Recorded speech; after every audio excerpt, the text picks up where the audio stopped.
एक कुत्ते की बहादुरी। लड़की को चोरों से बचाया। शहर के एक छोटे से मोहल्ले में नेहा नाम की एक लड़की अपने माता पिता के साथ रहती थी। वह रोज सुबह स्कूल जाती और शाम को पार्क में खेलती।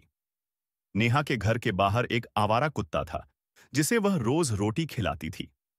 वह कुत्ता नेहा से बहुत लगाव रखता था और हर समय उसके आसपास ही रहता था। नेहा ने उसका नाम शेरू रख दिया था। एक रात की घटना। एक दिन नेहा ट्यूशन से घर लौट रही थी। सड़क सुनसान थी और अंधेरा भी हो चुका था। जैसे ही वह गली के कोने पर पहुंची, दो संदिग्ध आदमी अचानक उसके सामने आ गए।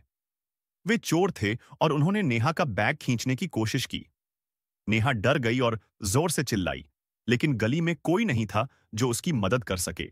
शेरू की बहादुरी। नेहा की चीख सुनते ही शेरू कहीं से दौड़ता हुआ आया और जोर जोर से भौंकने लगा। चोर डर गए, लेकिन फिर भी भागने की बजाय उन्होंने शेरू को डराने की कोशिश की।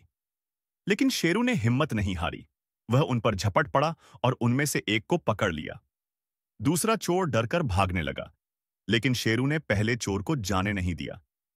लोगों की मदद और चोरों की गिरफ्तारी। नेहा की आवाज सुनकर कुछ पड़ोसी बाहर आ गए। उन्होंने तुरंत पुलिस को बुलाया और कुछ लोगों ने दूसरे चोर को पकड़ लिया। पुलिस आई और दोनों चोरों को पकड़कर ले गई। नेहा बहुत खुश थी और उसने शेरू को गले लगा लिया। इनाम और प्यार। अगले दिन नेहा के माता पिता ने शेरू के लिए ढेर सारा खाना लाया और उसे घर में रहने की जगह दे दी।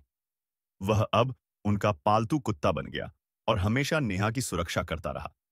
शेरू की बहादुरी की कहानी पूरे मोहल्ले में फैल गई और सभी उसे प्यार करने लगे। सीख। यह कहानी हमें सिखाती है कि सच्चे दोस्त सिर्फ इंसान ही नहीं, बल्कि जानवर भी हो सकते हैं। प्यार और दया से किसी का भी दिल जीता जा सकता है और सही समय पर की गई बहादुरी किसी की जान बचा सकती है। शेरू जैसा दोस्त हर किसी को मिले,